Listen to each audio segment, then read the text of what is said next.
Hello, everyone, and welcome to Profiling Evil and this tribute to those who died on September 11th, 2001, and to those who survived.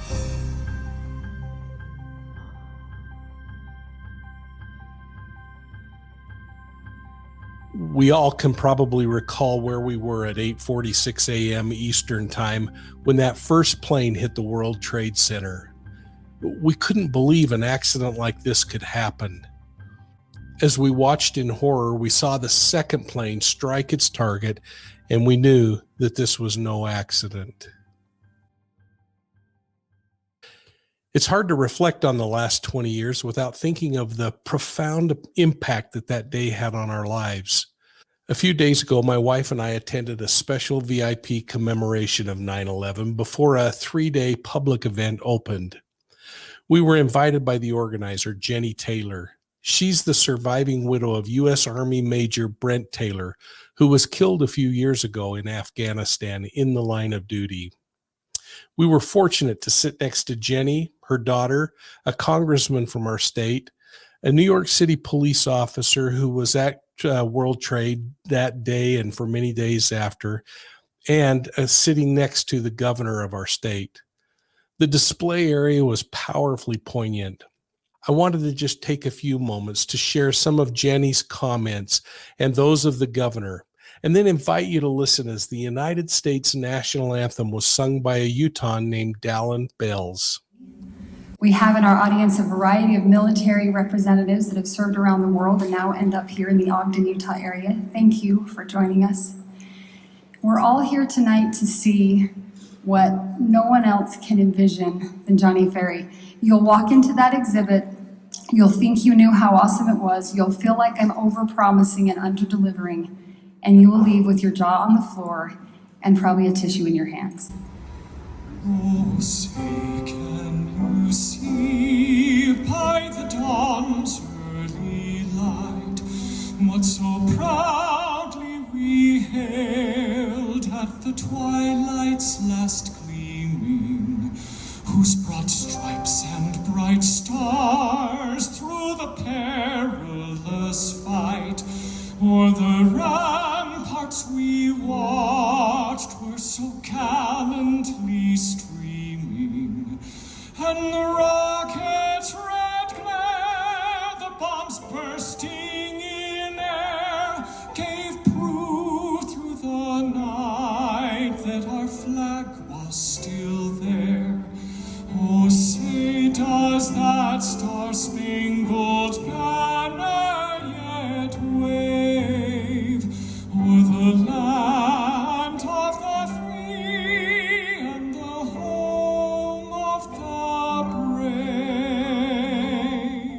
That's what matters.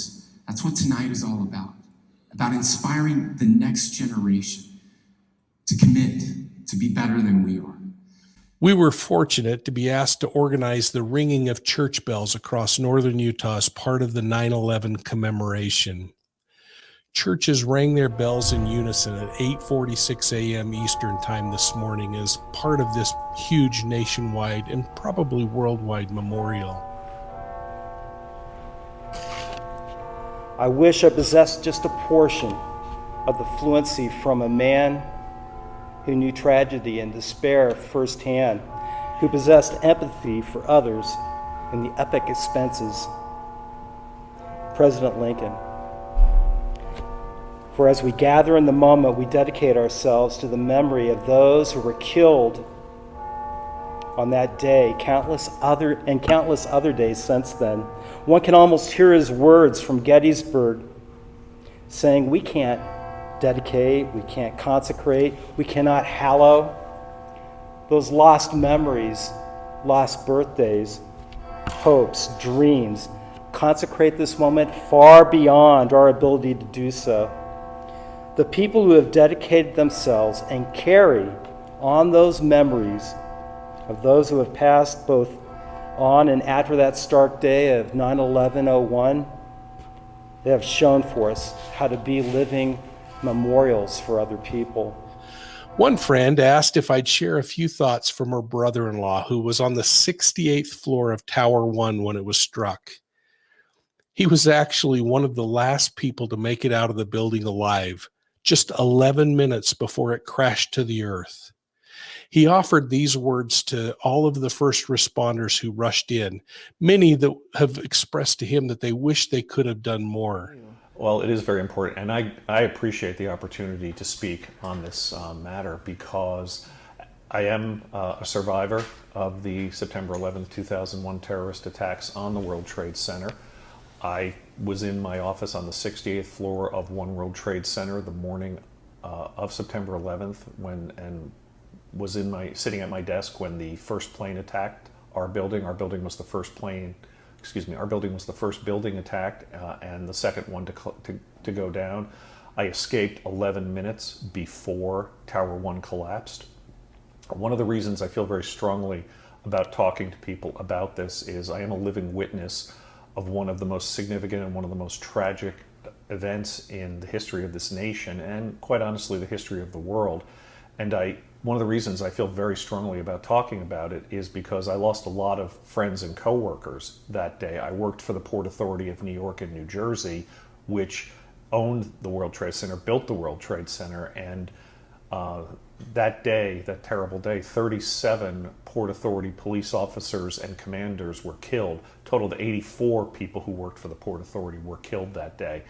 And one of the reasons I do feel very strongly is, and it's really been pronounced since we've moved to Georgia, is that for many people, I'm the only World Trade Center survivor they've ever met. And even today, when I or my wife tell people that I was in the World Trade Center, they are surprised because there is a common misperception that most, if not all, of the people who were in the World Trade Center that day died that day. And to me, that's a very painful thing to have to counter and to discuss because many of the people who were friends of mine and coworkers that I lost, particularly the officers and commanders of the Port Authority Police, rushed into the buildings to save people's lives. If everybody had died, then their lives would have been lost in vain, and that is simply not true. An estimated 25,000 people were successfully evacuated from the World Trade Center complex that day. It's actually one of the most successful evacuations in human history.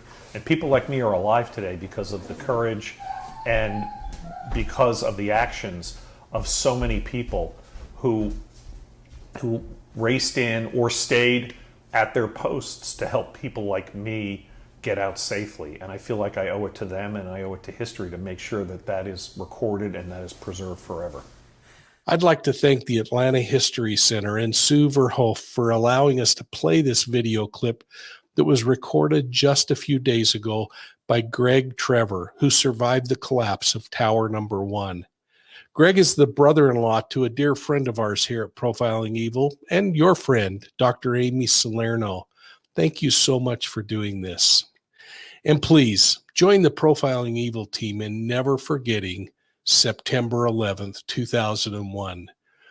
Thanks so much for supporting Profiling Evil.